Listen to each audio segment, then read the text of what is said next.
Olá, sejam muito bem-vindos! Esse é o podcast Aprender e Ensinar. Essa é uma série especial de podcasts do portal Fiz em Ortopedia, no qual eu, Ana Maria Siriani, vou ser sua host e vou falar a respeito de assuntos que estão relacionados ao processo de ensino-aprendizagem.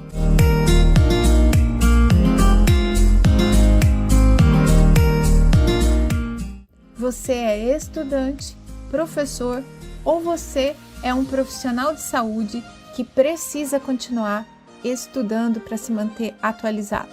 Pega aí uma cadeira, senta e vamos aproveitar juntos. Ou se você preferir, faz isso correndo, mas não deixa de escutar.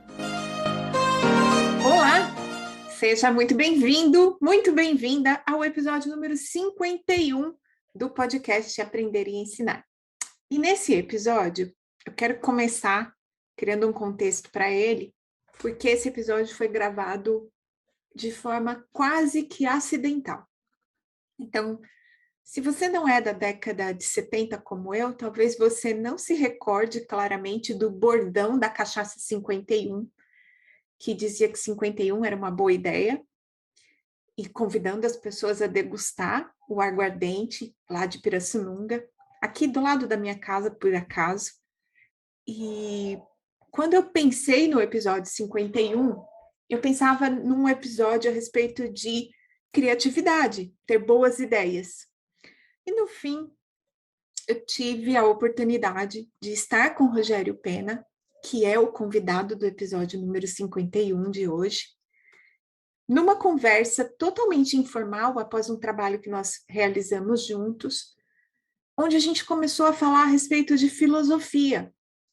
Para quem não sabe, o Rogério Pena, ele é formado, a graduação dele é em filosofia, e é uma pessoa muito interessante de se conversar, porque, como todos os bons filósofos, ele tem aí uma bagagem de leitura e tem a questão de refletir a respeito de aspectos fundamentais da existência humana, a respeito de como se forma o conhecimento, os valores da sociedade, a questão da racionalização do entendimento e do conhecimento, da sabedoria, como a gente se comunica, como a gente vive no mundo em que a gente vive, como que a cultura rege as nossas questões de pensamento e de valores. Então, conversar com uma pessoa que tem uma formação para este nível de pensamento, de reflexão, é sempre uma aventura. E se tornou, ao meu ver, uma boa ideia ter registrado essa conversa. Então, o episódio número 51 foi gravado, sim, por acaso. Ele pode parecer uma grande colcha de retalhos de diferentes assuntos. A gente vai falar a respeito do que é a filosofia moderna, do porquê ela se dividiu em vários aspectos, como pessoas que a gente considera filósofos hoje, como Leandro Carnal, Viviane Mosé e outros que nós citamos nesse episódio, são importantes para nos ajudar a pensar a nossa realidade. Mas, sobretudo, a gente falou de como a filosofia cria novas coisas, como pensar o nosso mundo, refletir sobre o conhecimento, pensar na existência humana, nas possibilidades infinitas de avanço do conhecimento, transformam a nossa realidade, de entender como as pessoas se relacionam em termos econômicos, que é o caso que nós citamos durante o episódio do economista John Nash, que você provavelmente conhece pelo filme Uma Mente Brilhante, e que nós erramos o nome dele, a gente chamou ele de Norman durante a gravação, então já fica aqui essa ratificação do conteúdo. Mas a gente falou também a respeito de como doutorandos desenvolvem teses e, por isso, recebem um título de philosopher, que é o famoso PhD. Então, é um episódio muito curioso.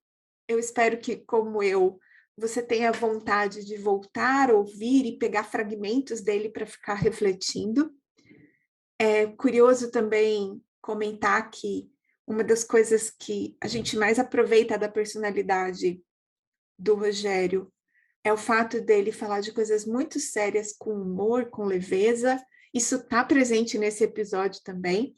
E eu te convido, então, a ouvir o episódio 51, fazer as suas reflexões, cortar o pedaço que você mais gostou e falar para mim, Ana, a parte que eu mais gostei desse episódio foi tal. E dividir isso com a gente nos comentários, que você pode fazer tanto no YouTube, né, que tem as imagens desse episódio, e eu já me desculpo, ele não foi pensado, né, para ser um episódio, então não está com a melhor iluminação, não está com o melhor microfone, não está no melhor cenário. Então, quem for assistir, considere, é uma conversa de dois amigos, uma conversa bem louca, bem viajante, de dois amigos falando a respeito de filosofia e de como isso impacta a vida da gente. E também quero te convidar para mais uma coisa. Além de dizer que parte, que trecho você achou bacana ou te trouxe um insight importante, eu quero que você lembre-se, se você está gostando dos episódios do Aprender e Ensinar, independente desse número 51, lá no Spotify ou no seu tocador de podcasts, você pode avaliar o nosso conteúdo. É importante para a gente saber quais são os episódios que você mais gosta, para poder trazer mais desse assunto ou no formato, mas principalmente a gente quer contar com o seu like no podcast do Fiz em Ortopedia, do portal Fiz em Ortopedia.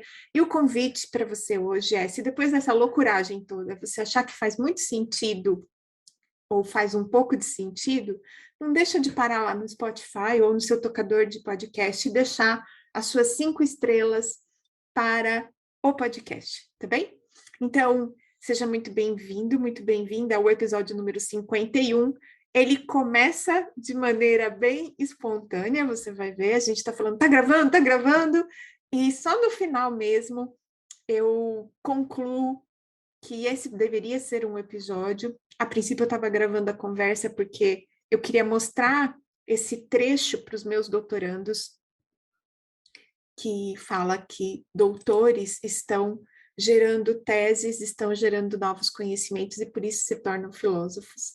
E depois acabou que eu gravei tudo que a gente conversou e estou trazendo para você com a expectativa que cause as mesmas reflexões incríveis que causaram em mim o episódio número 51. Se você achou que ele foi uma boa ideia, não deixa de comentar.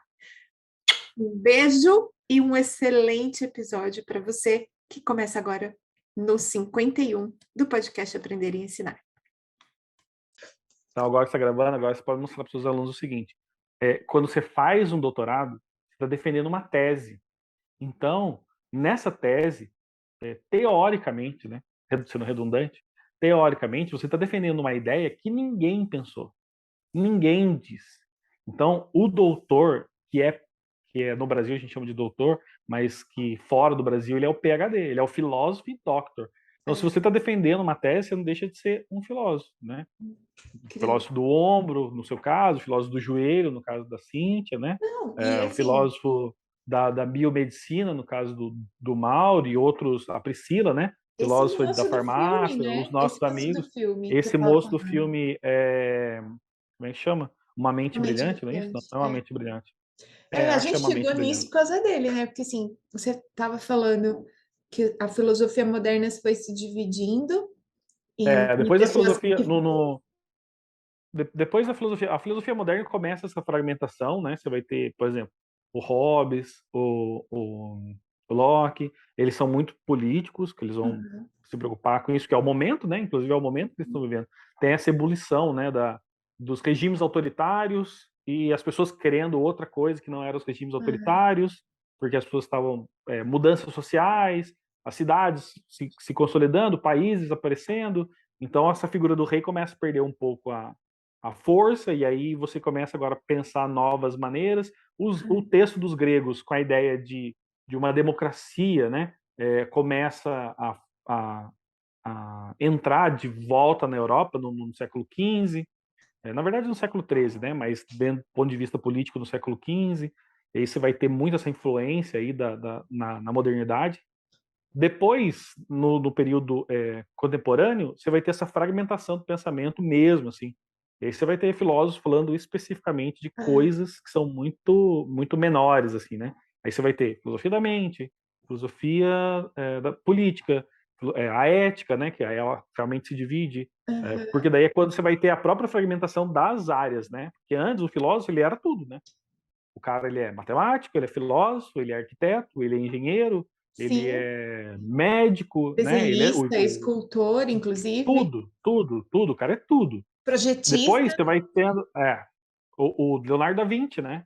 Ele não é um Então, filósofo porque ele não pensa, não. ele não tem textos, não sei o que, tal, mas a busca pelo conhecimento do Leonardo da Vinci, de ir lá cavar tumbas de pessoas que acabaram de morrer para tirar o corpo delas e ver como é que é o funcionamento desse corpo, isso daí não deixa de ser uma preocupação filosófica, porque Aristóteles fez isso com animais. O Leonardo da Vinci fez isso com pessoas. Aquele quadro renascentista, a anatomia, né? Aula de Aula anatomia. de Você vai anatomia, ver, você vai ver exatamente um isso, né? Então, clássico. exatamente isso que está acontecendo. É a preocupação do Leonardo da Vinci. Leonardo da Vinci tem que fugir de lugares porque as pessoas queriam matar ele porque ele estava profanando o túmulo. Uhum. Então, não deixa de ser uma preocupação filosófica, né? Mesmo que você Não, não pensa, ele coloque o desenhar um título. avião, ele estava pensando algo que ninguém tinha pensado antes. Algo que ninguém tinha pensado, um helicóptero. E mais do que Pensar um isso, né? mecanismo. É engraçado que a gente pensa assim, ele estava pensando a máquina. Não, ele estava pensando o homem podendo voar.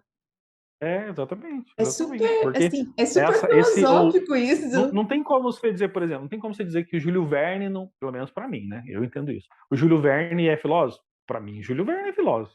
Porque o cara pegar um texto, escrever 20 mil léguas submarinas, e esse texto influenciar uma geração para construir. Porque o cara, o francês que inventou o submarino, ele escreve influenciado por 20 mil léguas submarinas. Esqueci o nome dele agora. Mas o francês, porque é um francês, né, que inventou o submarino. Ele que inventa a forma que ele faz, a construção do, do submarino, a forma que ele dá, ele escreve influenciado pelo que leva o submarino. Não, A e própria aí, ideia de você viajar, dar a volta ao mundo num balão. Não, ninguém tinha pensado nisso. Aí ele vai e escreve Volta ao Mundo em 80 dias. E várias outras coisas. Por exemplo, o Asimov, né? Asimov, Eu, Robô, O Homem Bicentenário. o Homem São textos Bicentenário conhecidos, é né? outra obra filosófica mesmo. É Filosóficos. você pensar o que pode acontecer com o Profundamente homem no filosóficos. futuro. O É, Aldous Huxley, quando escreve Admirável Mundo Novo, em 1930, né? se não conseguir terminar de ler esse livro, eu achei ele chato. Admirável Mundo Novo é assim, ele é pesado, é um texto de 1930, né? Não é a nossa linguagem. É a mesma coisa que você pegar Memórias Póstumas de Brás Cubas, né? E Em dá para um português adolescente e agora ler, tal. né? Dá para um adolescente, ele quer cortar o pulso, né? É. Então, eu mesmo, quando li O Triste Fim de Policarpo Quaresma, eu pensei, meu Deus, podia morrer o Policarpo na segunda página 2 do livro. Muito chato, Policarpo, muito chato.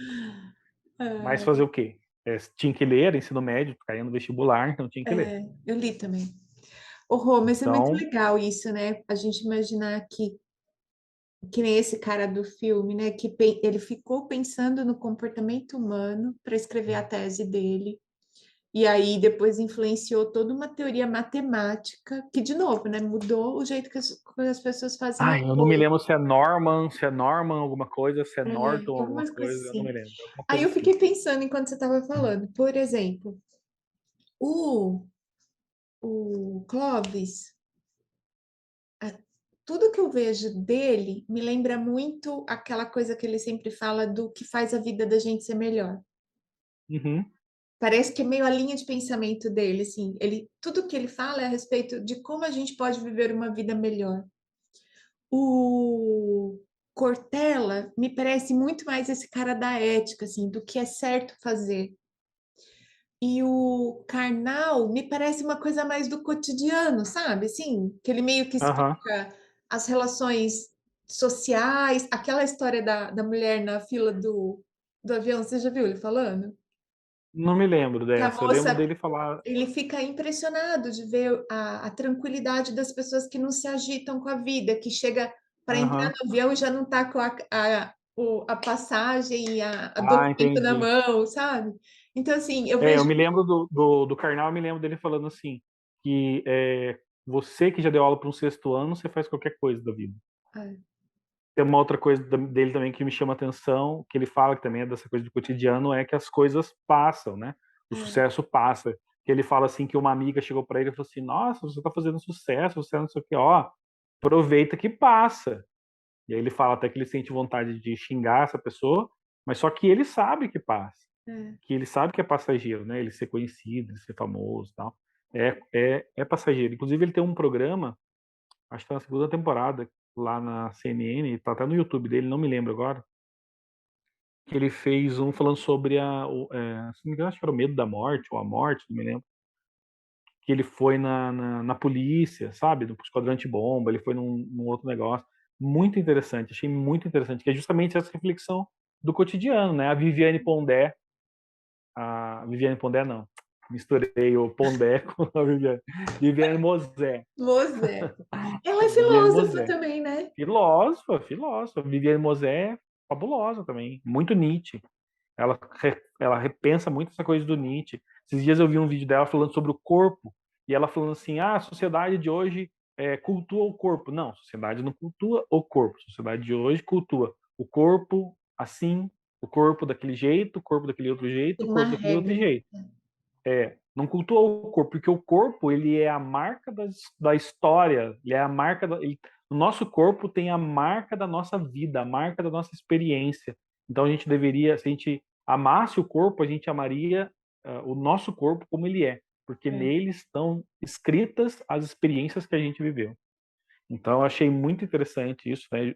Especialmente nessa sociedade que a gente vive hoje, você tem que estar magro, você tem que estar não sei o quê, você tem que estar blá blá blá, então que o você tem que cabelo não estar, pode não estar pode ter arrepiado. rugas. Seu cabelo não pode estar arrepiado, você não pode ter rugas, você não pode ser gordo. No caso da mulher, o peito tem que ter silicone, a bunda não sei o quê, a cintura não sei o quê. O homem isso, o homem aquilo, o homem aquele outro. O homem ainda menos, né? A gente ainda vive nessa.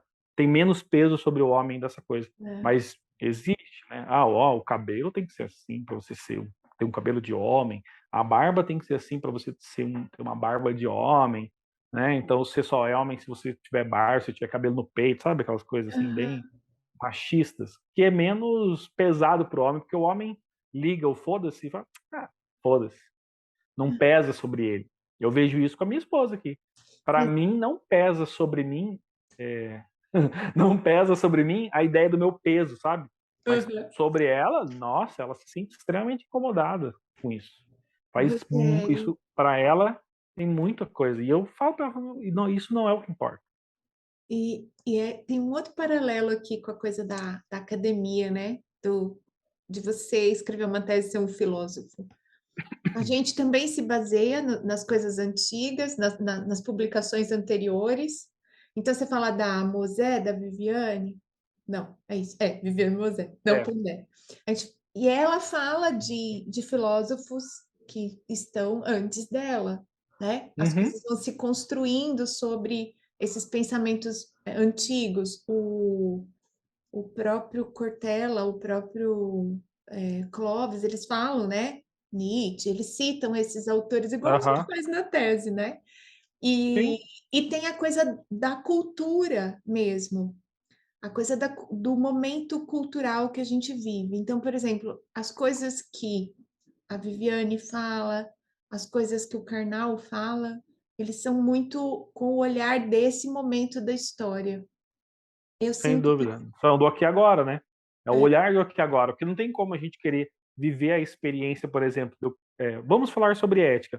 Então temos que viver uma vida ética, baseada nas virtudes e uma vida equilibrada. Só que isso faz sentido para Aristóteles lá, que é um aristocrata, que é uma sociedade que tem escravo, de guerra, e lá, as lá, lá, lá, mulheres lá. nem participam. As mulheres nem participam, o cidadão é um grupo muito limitado de pessoas. É diferente você dizer hoje para uma sociedade que essa ideia de equilíbrio, você está falando de equilíbrio para quem? Você está falando de equilíbrio para o cara que não tem falta nenhuma, né? Ele vai falar que o equilíbrio é a justa medida entre o exagero e a falta. Beleza. Como é que você fala isso para uma pessoa na periferia, que hoje, nesse momento, temos no Brasil 15 milhões de pessoas passando fome e 33 milhões com insegurança alimentar. Não sabem se terão o que comer naquele dia e no dia seguinte. Então a gente tem aí 40 e tantos milhões de brasileiros que estão em situação de risco alimentar. Né? 15 milhões estão de fato passando fome e outros 33 milhões estão dentro aí dessa coisa da insegurança. Como é que você fala para esse cara que a vida dele tem que ser equilibrada entre o exagero e a falta, se ele só conhece a falta? Então não dá. Então essa tese do Aristóteles já não faz muito sentido. Se ajusta a nossa Lógico. realidade. Então, tem coisas que fazem sentido, que a gente pode pegar essas ideias assim, por exemplo, do que seja prudência, do que seja coragem, do que seja, Eu adoro. sei lá, qualquer outra coisa. Mas você pegar a ideia em si fechada de existir uma justa medida na vida, a pessoa fala, meu, minha vida não é justa. A própria ideia de justiça, né? A própria ideia de justiça, a arte da prudência. Baltazar Gracian. É um filósofo também. Da Martin Claret esse livro, né? De quem? Martin Claret, a editora Martin Claret. Não sei.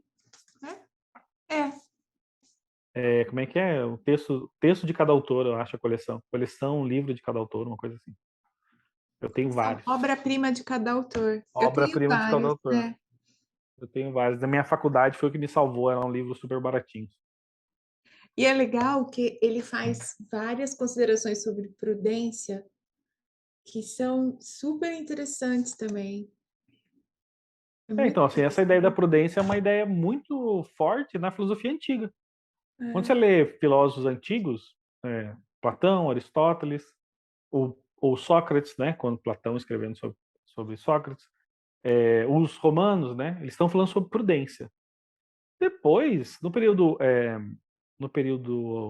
medieval, essa ideia da prudência perde um pouco espaço. Porque essa prudência está mais ligada à ascese, então você tem que ter uma vida meio ascética, né, no sentido de purificação mesmo, para encontrar Deus, tal. Ela volta com um pouquinho de força ali no século, na modernidade, né, no século XV, não sei o quê. Aparece alguns falando aí sobre essa questão da prudência, mas não vai ter mais o mesmo peso dos antigos. Né? O Nietzsche vai retomar muito essa ideia dos filósofos antigos, mas repensando no tempo dele. E assim, a filosofia ela volta pensando o seu tempo, né? Mas, por exemplo, não tem como você desconsiderar o Foucault. Eu, pelo menos, não consigo. Quando eu vejo coisas acontecendo, eu falo assim, meu Deus, isso aqui é muito Foucault. No sentido de que existe um controle, né, do nosso tempo, né? O Foucault fala isso, né?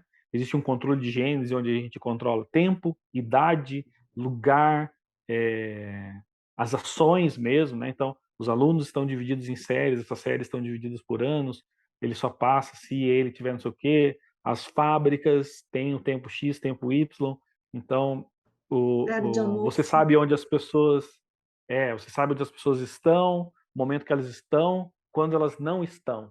Então existe um controle, existe uma domesticação do corpo, onde seu corpo eles tem que se acostumar com aquela rotina para executar aquele trabalho. Então não foge muito. Ao mesmo tempo que também, óbvio, que são considerações que eu faço observando os momentos, né? Não é que as pessoas estão fazendo pensando no Foucault. Talvez Foucault tenha percebido essa organização e ele escreveu dizendo sobre ela. Isso. E por eu ter lido, quando eu olho, eu falo, meu Deus, isso aqui é muito Foucault, isso aqui é muito controle, isso aqui é muito não sei o quê. Nossa, isso aqui é muito tal coisa, isso aqui é muito filósofo tal. É isso, o filósofo ele está lendo o mundo ao redor dele. E O filósofo é o cara que faz a leitura do seu tempo. Está Por criando exemplo, uma você mesmo. teoria, uma linha de pensamento para aquilo. Sim, você mesmo no seu trabalho, como fisioterapeuta. Beleza, você está na área de pesquisa, e aí você que está na academia, na área de pesquisa, está pensando novas maneiras de tratar pessoas para os mesmos problemas. Eu tenho uma linha de pensamento. Então, lá, sei lá, 1900, os caras tratavam as dores no corpo, não sei se existia fisioterapeuta em 1900, mas lá em 1900, as pessoas tratavam dor no corpo de uma certa maneira. Depois de 1910, sei lá, 1910 apareceu alguém com uma ideia muito revolucionária. 1930 apareceu uma outra pessoa com uma ideia super revolucionária. O Pilates, né, o cara do Pilates lá, ele aparece Aham. com a ideia, não sei que década que ele aparece, mas ele aparece, acho que na Primeira Guerra Mundial, não é isso? Depois da Primeira Guerra Mundial que ele aparece, o cara 1940, do por Pilates? aí. 40 e pouco. Então é durante a Segunda Guerra Mundial. Porque ele quer tratar pacientes que estão amputados e que não podem fazer o que todo mundo pode fazer. Então ele está pensando no seu tempo, considerando tratamentos anteriores que já existiram e pensando coisas novas para aquelas pessoas naquele tempo. Então, a gente começa a pensar tratamentos de acordo com o tempo. Então, Total. hoje a gente tem possibilidade de injeções, temos possibilidade de injeções, temos os choques que são localizados, então, ok, então é uma possibilidade de tratamento. Temos cirurgias que podem ser feitas por laparoscopia, não precisa mais abrir uma pessoa, porque alguém foi lá e pensou, olha, e se eu pegar essa câmera, pôr na ponta aqui de um negócio? Então, a ideia da criatividade, né, que a gente aprende, o Murilo Gun fala sobre isso, a própria questão da criatividade, assim como todo pensamento, toda ideia, ela não surge do nada, né? A gente fala, pô, o cara tirou do nada, não tirou do nada. Ele viu duas coisas, ele juntou aquelas duas coisas e falou assim: e se eu juntar isso aqui com isso aqui, o que vai dar? Se eu pegar uma câmera que já existe uma câmerazinha, diminuir ela ainda mais, se eu pôr na pontinha desse negócio aqui e eu enfiar dentro de uma pessoa, não preciso abrir a pessoa. Meu pai, quando fez Ponte Safena, em 1993, meu pai, quando fez cirurgia em Porto Safena, em 93, 1993, ele abriu o peito de cima e embaixo, tirou a veia da perna, tinha vários furos assim no corpo para drenar pulmão, para drenar não sei o quê. Então, meu pai fez a cirurgia, uma cirurgia super enorme, assim, meu pai ficou, se eu não estou enganado, eu era muito criança na época, eu tinha 10 anos quando ele operou, faria 10 anos quando ele operou, ele ficou, acho que na UTI uma semana ou mais de uma semana. Eu lembro que meu pai ficou, acho que 2 ou 3 meses fora de casa, assim, Se recuperando. se recuperando no hospital. Hoje as pessoas ficam na UTI 24 horas. Elas fazem uma cirurgia Quem operou meu pai foi o Dr. Zerbini, o cara que trouxe o transplante para o Brasil, sabe? Sei. Então, a técnica do Zerbini, que abria, blá blá blá, ela já foi melhorada. Alguém já Super. melhorou essa Hoje técnica. parece tipo um roto-router, é uma coisinha que na ponta gira e passa por dentro da artéria, carregando o que Você tem que levar. faz. Então, é um tipo de cirurgia. Hoje você tem um stencil, Tem. né? Que é um outro tipo. Você não precisa abrir a pessoa. Vai pela artéria lá, né? Põe pela perna da pessoa. Ó, É, pá, tipo uma angioplastia, assim. é. Coloca ali na perna, lá, põe o stencil, puf, abre o negócio. Fica lá o stencil. Alguém pensou isso, né? Alguém pensou isso. Alguém pensou, bom, e se eu pegar isso, fizer isso aqui, o que acontece na artéria? Ah, acontece isso aqui, beleza. O que eu posso fazer? Ah, se eu fizer isso. Então, por que a gente faz coisas novas? Porque coisas velhas existiam. Então, é uma coisa que o Cortella fala muito, que é a questão da tradição, né? Tradição e o arcaico, o tradicional e o arcaico. Por isso que eu tenho muito problema quando eu ouço a palavra aula tradicional. É, Me irrita a crítica da aula tradicional. Porque, não, porque a aula tradicional tem que acabar. Não, não, não, a aula tradicional não tem que acabar. Tem que acabar o modelo arcaico de aula. De achar que a aula é texto na lousa, por exemplo. Isso tem que acabar. Mas uma aula tradicional, onde o professor está dizendo coisas, o professor está falando, o professor está ensinando coisas que eles não sabem, isso não pode acabar. Não, tem que considerar o conhecimento do aluno. Total tem que considerar o conhecimento do aluno. Tem que considerar o contexto dele, para você conectar aquela ideia. Só que você não pode deixar de ser a pessoa que ensina. é. Você pode dar o estudo Mas, dirigido? Pode dar o estudo dirigido. Mas se você antes não deu uma base para esse aluno, ele não vai ser capaz de fazer o estudo dirigido do nada, é. sabe? Ele não é alguém que se cria, né? Ele recebe influências. Então, o sócio-interacionismo do Vygotsky, que ele vai considerar o que está acontecendo em volta daquela criança para poder falar sobre ela, é o que a gente tem que fazer na aula. Então, eu tenho que considerar o que está acontecendo com aquela criança e eu dou aula na periferia. Eu tenho que considerar o que acontece com eles. Porque não adianta eu querer falar de uma viagem para Paris se eles sequer saíram da cidade. Sabe? Oh, nossa, gente, minhas férias eu fui para não sei na onde, e lá, lá, lá, lá, lá, lá. Lá. Não faz sentido isso, eu falar Sim. isso para eles.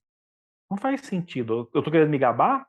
Ou dentro disso tem um contexto para dizer, olha, minha mãe era faxineira, limpava escola, hoje com o meu trabalho eu consigo, tal, tal, tal, e hoje eu consigo até viajar para tal lugar.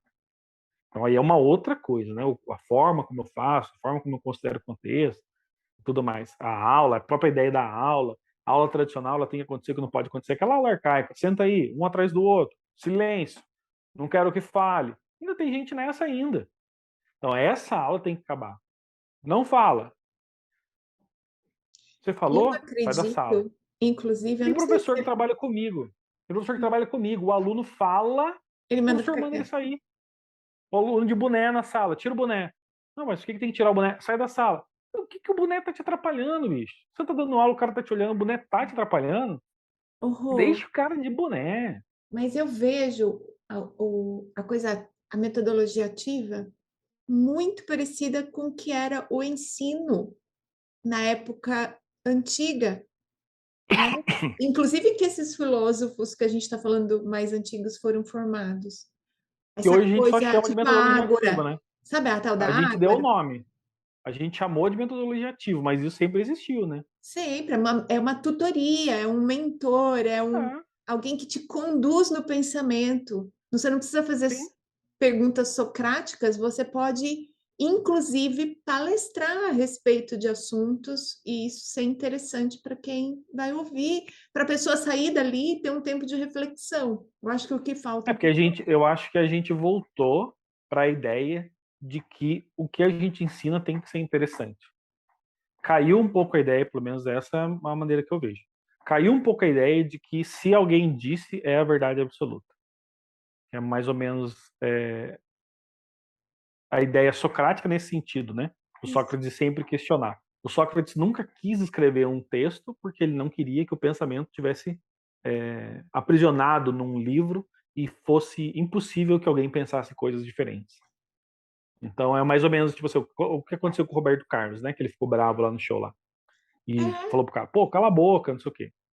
Ai, nossa, que absurdo, Roberto Carlos. Não, não, gente. Ele é uma pessoa. Ele respira, ele se ele estava irrita, ele vai trabalhando. no banheiro, ele come.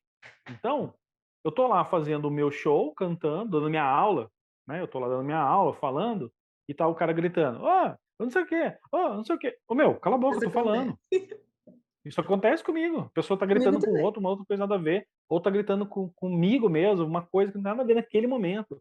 Ele tá lá cantando e o cara gritando, ô, merda, minha mãe aqui, não sei. Mano, dane-se sua mãe. Eu tô cantando minha música aqui. Se você quiser falar comigo depois que acabar aqui, não atrapalha meu trabalho, sabe? Então, assim, não sou fã do Roberto Carlos, mas eu entendo perfeitamente o que aconteceu com ele ali. Eu também. E eu não entendo as pessoas colocarem as outras pessoas num lugar intocável, assim, elas não podem, blá blá blá.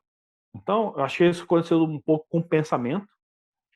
O pensamento durante um tempo ele ficou muito elitizado, muito alto, e a gente voltou para essa ideia de que ele não precisa estar lá em cima, elitizado, ele tem que voltar. É um pouco o que o Mano Brown falou pro PT, né? Tem que voltar para as bases.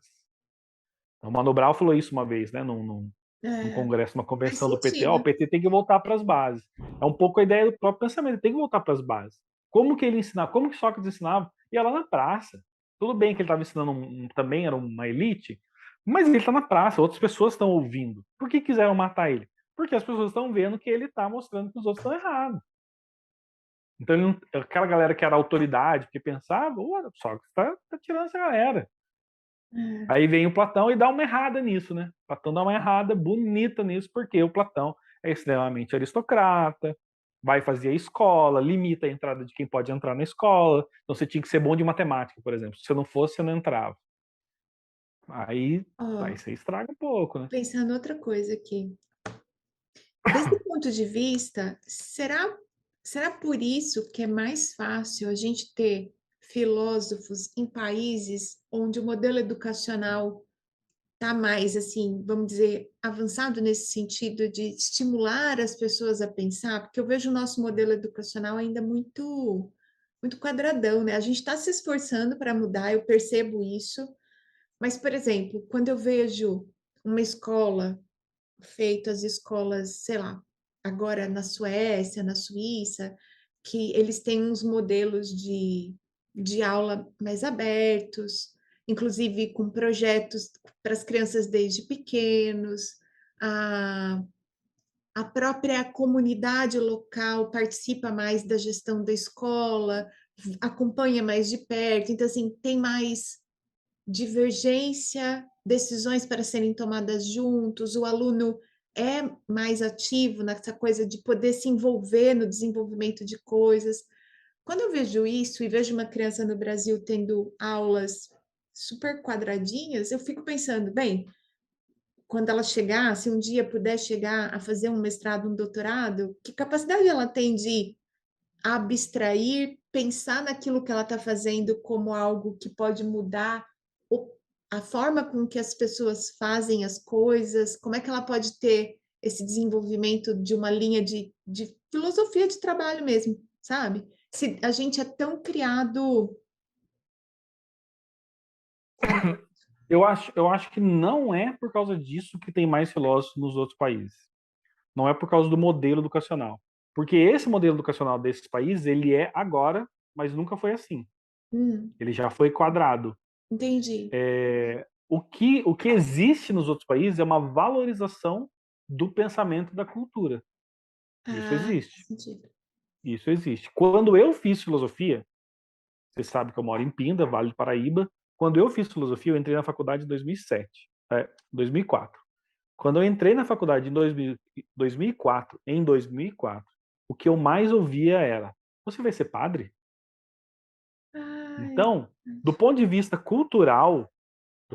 cultural, do modelo de pensamento, do modelo de escola nesse sentido, pode ser, porque até 2010, 2009, né, a nossa disciplina não era obrigatória, porque ela vai e vem. Se você olha a história da filosofia na É, educação no Brasil, você tem um vai e vem muito grande. Então, você retira das pessoas essa ideia de que elas podem pensar. Se você retira delas a ideia que elas podem pensar, elas não veem valor no trabalho do filósofo. é. Então, se eu não vejo valor no trabalho do filósofo, filósofo é só aquele que vai ser padre, ou o filósofo é só aquele que é o chapado, filósofo é aquele que é ateu. Então, se eu tenho esses preconceitos, vamos dizer assim, com relação à filosofia, inclusive é até uma coisa que eu trabalho em sala, eu não vejo valor no pensamento. Porque pensar não tem valor. O que tem valor? Trabalhar, ganhar dinheiro É. e comer.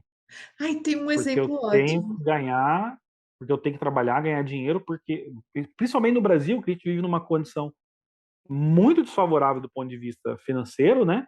Em que as pessoas realmente elas querem trabalhar para ter dinheiro para É. poder viver as suas vidas. Elas não pensam em trabalhar, ter dinheiro e ter lazer. Não. Eu não me lembro quem é que fala, não me lembro se é o Karnal ou se é o Cortella, que fala que a pessoa que vive a sua vida esperando o próximo fim de semana, ela já deixou de viver há muito tempo, né? Ela já morreu. E é um pouco isso até o que o Marx fala sobre a alienação pelo trabalho, sabe? Alienar-se pelo trabalho é entregar a sua própria ideia de ser É. para outra pessoa, no caso, o seu trabalho. Quando chega sexta-feira, você começa a segunda esperando já a sexta-feira, porque cada dia é muito pesado. Então você quer a sexta-feira, porque daí você vai beber. Esse é o lazer. O lazer não Emboca, é ir né? ao museu. É. O lazer não é ir ao museu. O lazer não é assistir um filme. O lazer não é ir Teatro. numa exposição de quadros, né, de pintura, de É. escultura, ou ir a um teatro, né? O lazer Então, é. você Inclusive, o assistir lazer do brasileiro basicamente é fazer churrasco churrasco e e cerveja. cerveja. É. Mas Esse é o sabe o que eu ia lazer. falar? Duas coisas que eu ia falar. Pacientes. Você pergunta para um paciente, por exemplo, assim: ah, o que você faz nas suas horas vagas? Eles nem sabem. Eles não sabem. Eu não E sei aí, o a que eu outra faço, eu coisa que fico eu em queria casa. falar, é porque eu não quero perder o que a gente estava falando da valorização do pensamento, né? Já aconteceu comigo, de eu olhar, por exemplo, a coisa do Darwin. Pô, o Darwin era um Uhum. rico. que andava Uhum, de barco, com um sim. diáriozinho na mão, tomando nota de observações, entendeu? Tipo É, o assim, Marx também era um rico. Marx também era um rico. Marx era rico, o pai dele tinha fábrica, a mulher, a mulher do Marx, o pai também era dono de fábrica de carvão, lá, indústria de é, carvão. Então, os dois, o Engels, que depois que vai é, financiar o Marx, também era dono de fábrica. Então, está falando de uma galera, mas uma galera que era, não sei o quê, mas é quem é que vai pensar? Quem tem o ócio para pensar. é. Quem Agora, eu foi acho, educado para o ócio para pensar. Se você tira aí esse ócio das pessoas para elas pensarem a sua própria condição, elas não pensam a sua própria condição. e agora, com esse negócio de celular, a gente fica menos ainda no ócio, porque eu me pego muitas vezes o dia inteiro com esse negócio tagarelando atrás de mim. Ou é um É podcast, ou é o a vendo. ideia da produtividade, né? Ah, eu não posso ficar ocioso porque eu não estou sendo produtivo. Aí se você está parado no ponto de ônibus, por exemplo, ou se você está parado aí, eu me pego nisso também, sabe? E você está parado, às vezes você não para e fica pensando sobre algo. Se É, você para 5 minutos, você fala, nossa, tô sem fazer nada. Aí logo você já pega o celular porque você tem que fazer alguma coisa. a nossa cultura atual não valoriza o tempo de reflexão.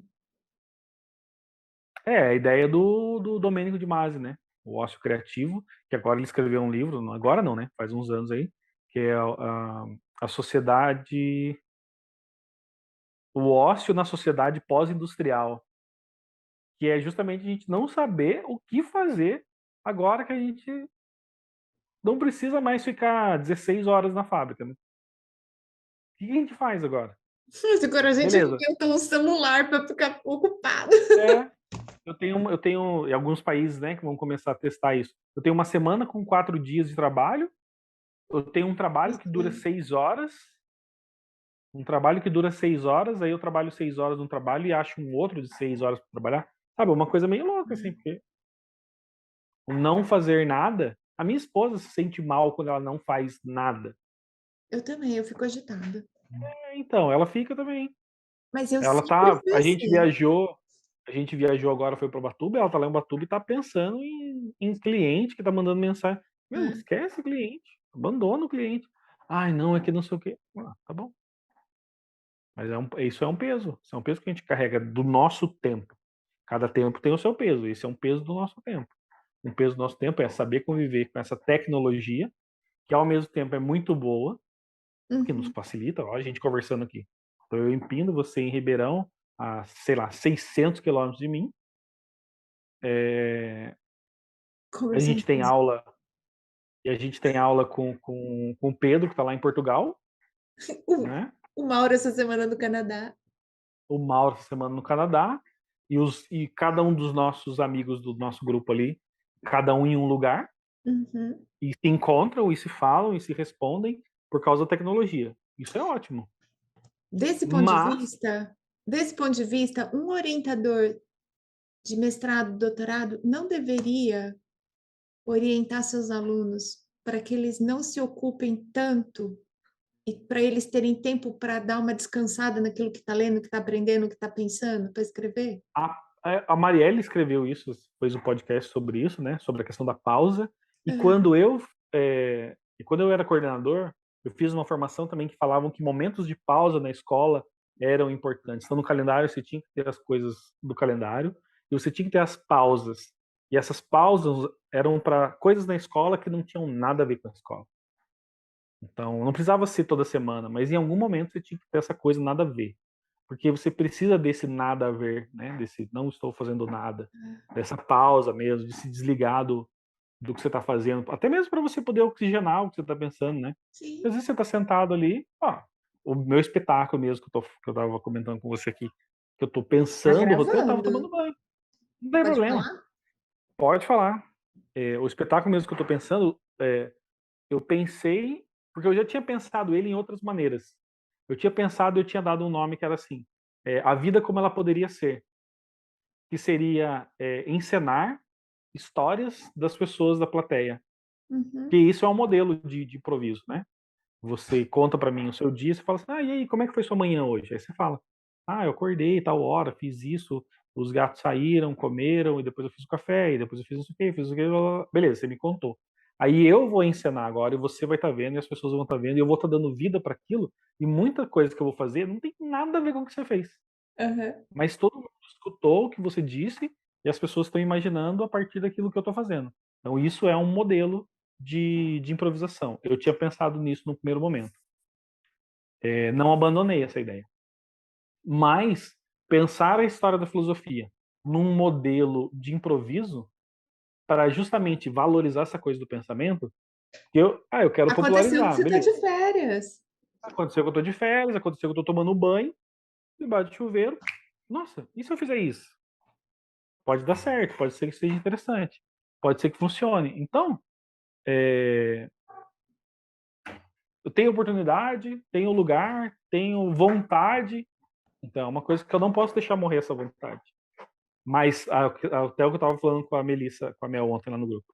Vem, não vai dar certo. Ninguém vai querer ver. Vai dar errado. Vai ser ruim. O tempo inteiro, que assim. Só que é aquela coisa do improviso, né? Você, do princípio, né, do improviso. Você deixar Uhum. o seu auto-julgamento, abandonar o julgamento do outro, e até uma coisa que o próprio Mauro fala muito, né? Pôr para jogo. Tem que pôr para jogo. Então, eu perguntei para as pessoas quais são os filósofos, porque só vai fazer sentido se eu colocar os filósofos que as pessoas conhecem. Não adianta eu colocar lá, por exemplo, Esse que você hum, sabe todos, né? os que eu sei, sabe? Sei lá, colocar Anaximandro, Anaxímenes. As pessoas falam, mas eu nem sei quem são esses caras.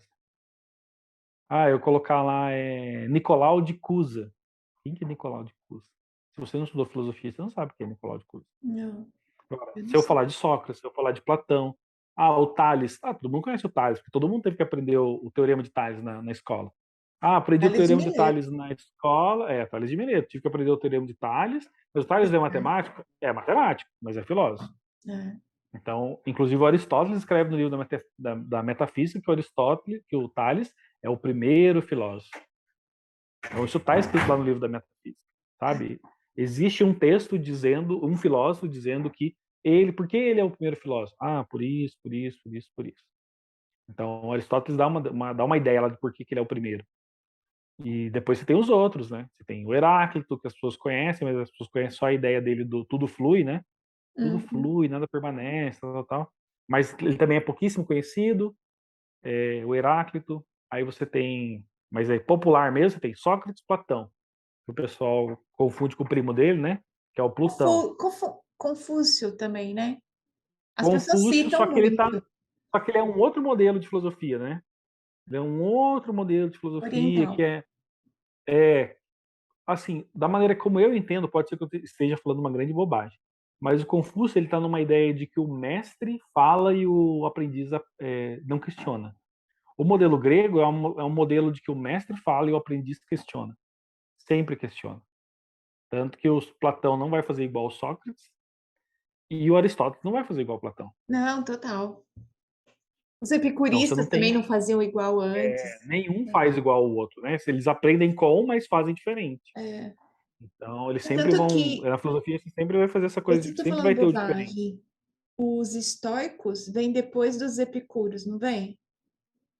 O estoicismo é Eu depois? acho que tá não tem- exatamente na minha cabeça, eu não tenho isso não. Deixa eu ver se é no Porque livro do. tem um pouco essa oposição entre a busca pelo Eles são prazer, o contemporâneos. belo, Eles narará, são contemporâneos. os estoicos, essa Eles coisa são, eles mais são, a eles são vida mais ou dura menos ao aguenta mesmo fogo. tempo. Então, eles são mais ou menos ao mesmo tempo, porque eles estão no momento em que a Grécia já não é mais livre. Hum, O entendi. próprio Aristóteles, quando Aristóteles escreve, a Grécia já não é mais livre, já é Alexandre o Grande que está Tá vendo? governando. Então, os estoicos e os epicuristas também. A gente chama até de um período decadente da filosofia, né? No sentido de que eles estão mais depressivos, vamos dizer assim. Eu tenho uma Porque pergunta. aquela ideia do cidadão, eu sou um cidadão, eu decido sobre a minha cidade. Não existe mais. Não é Não mais o existe cidadão que mais. decide sobre a cidade. Tem o imperador que vai resolver. Eu tenho uma pergunta. Pergunte. Você, que filósofo é você? Você é o cara da ética, você é o cara do cotidiano. Hoje eu acho que eu sou o cara do cotidiano. É. Eu acho que eu sou o cara do cotidiano porque eu penso essa coisa da filosofia misturado com o improviso, porque eu penso sobre a própria vida, né? No sentido de como que eu vivo sem essa angústia que é a própria vida, porque a vida é angústia, né? É. Sem essa angústia do amanhã, sabe? De experimentar mesmo aqui agora, saber que existe amanhã, mas eu abandonar essa angústia, de aproveitar esse momento, a ideia do carpe diem de fato, né?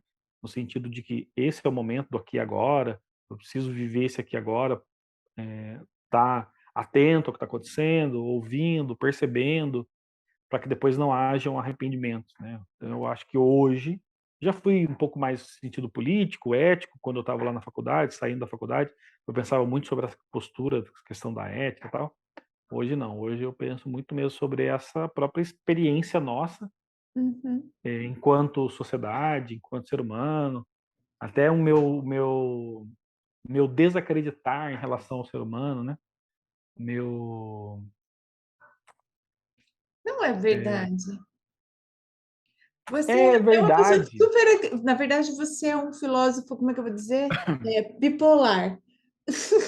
Porque você tem essa coisa, às vezes, meio.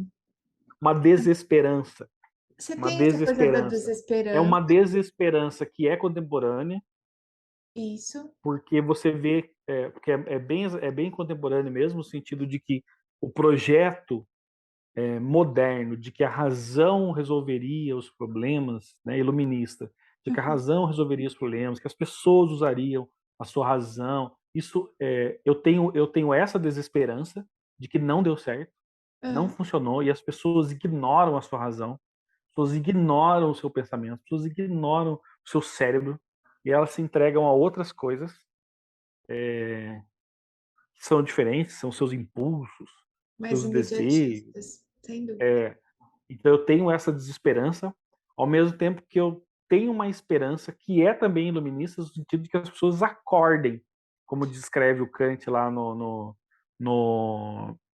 na crítica da razão pura, que as pessoas acordem do seu sono dogmático, que as pessoas despertem aí Ah, dessa coisa, que elas vejam o crepúsculo, né, o nascer do sol, sei lá, o sol do sumo bem, como escreve Platão, e que as pessoas saiam das suas cavernas, sei lá qual metáfora filosófica você queira usar. ah. As pessoas se despertem mesmo e saiam e falam, não, gente, é mais do que isso. É mais do que a foto do Instagram, é mais do que não sei o E você quê, faz com é seus mais. alunos em sala de aula, né? Porque eu tento criar indivíduos que sejam mais do que indivíduos que estão buscando suprir as suas necessidades básicas, Ah, mas indivíduos que estejam buscando as suas necessidades básicas de comer, beber, reproduzir, mas também a sua necessidade básica de existir, de pensar, de questionar, que é de querer totalmente ao ser contrário da desesperança. Você vai lá e tenta totalmente construir. contrário. Eu Você é talvez eu bipolar, Rô. talvez eu veja na desesperança o motivo para buscar uma esperança, sabe? Porque você olha e você fala, meu Deus, não é impossível. É impossível que as pessoas ajam como elas agem, que elas não percebam que o que é tão nítido, a manipulação, o controle, a tentativa de enganar. Não é possível que as pessoas não vejam isso. Não é possível que as pessoas não ouçam uma frase e não façam a decupagem dessa frase, desse discurso. Não, tá muito populista esse discurso, são coisas irreais. Isso não dá para acontecer, seja de políticos, sejam de pessoas próximas a nós. Não é possível. E aí, quando você vê, você fala: Meu Deus, é possível. As pessoas estão acreditando que uma moeda vai grudar no braço para tomar vacina, que tem alguma coisa ali, um chip na vacina. A vacina realmente vai mudar o DNA dela. A, Coisas mais é, simples, Se ela né? tomar coisas bem simples, Não, que coisas ela se até ela mais tomar um simples que medicamento, isso, do tipo o ó, shampoo de DNA. ó, O shampoo de nossa, DNA.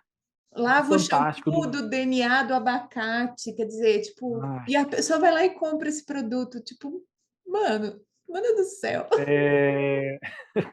Quer ver? Do Fantástico Domingo.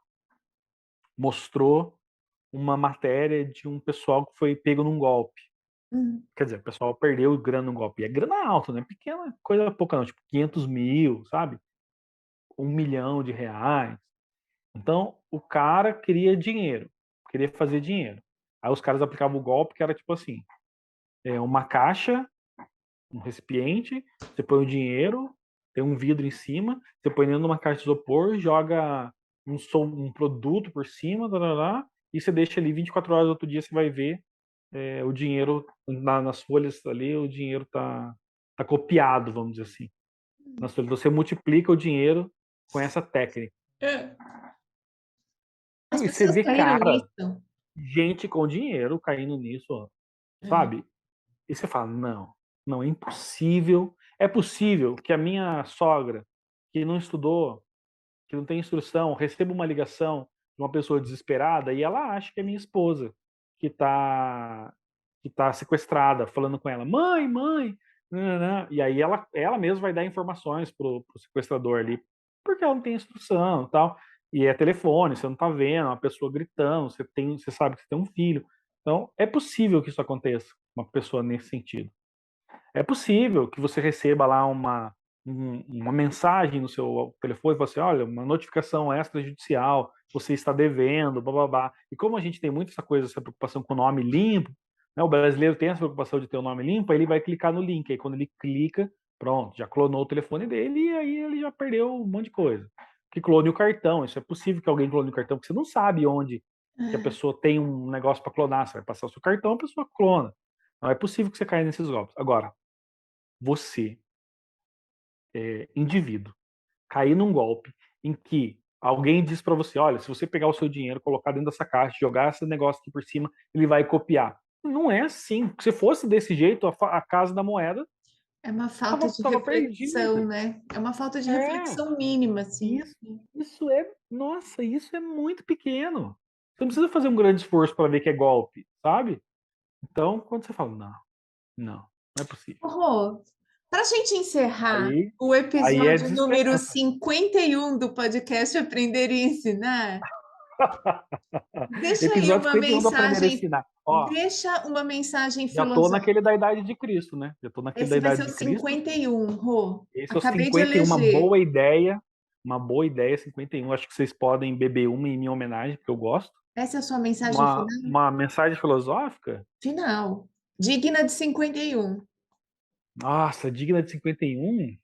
Olha, eu acho, digna de 51. Eu acho que a gente pode se embriagar. Como os Mas, aliás, epicuristas fariam. eu acho que a gente pode beber, na verdade. Mas os epicuristas diriam que é, é preciso pensar que há prazeres que eu devo evitar, porque a dor desse prazer é maior do que o próprio prazer. E há dores que são momentâneas que são preferíveis passar. Epicuro diria isso com certeza. Olha, toma seu 51, mas cuidado para não beber demais, porque se você beber muito, você vai ter a ressaca. E o prazer pode ser momentâneo, mas a dor da ressaca vai ser muito maior. Porque você não pode até perder a consciência e fazer coisas que você não sabe que você, né, fez. Depois fala, meu Foi Deus, num eu fiz golpe. isso. Nossa, caí num golpe. O golpe do dinheiro. E eu que sou professor nem tenho dinheiro, fiz um empréstimo e caí nesse golpe. Você pode cair no golpe se você quiser coisas fáceis. As coisas não são fáceis e há momentos de dor que a gente precisa passar, porque os prazeres, e isso eu posso dizer tranquilamente, os momentos de dores que eu passei, eu achava que seriam infindáveis, mas hoje eles têm me trazido grandes momentos de prazer e que são prazeres que têm perdurado no tempo. Isso com toda certeza. Pô, muito obrigada por esse episódio. Ah, imagina. Um Foi completamente beijo! Beijo Foi na gorda! completamente impensado esse episódio, é uma conversa informal. Eu gosto de conversas informais porque elas nos trazem grandes reflexões. Beijo Obrigada. do gordo. Beijo gordo.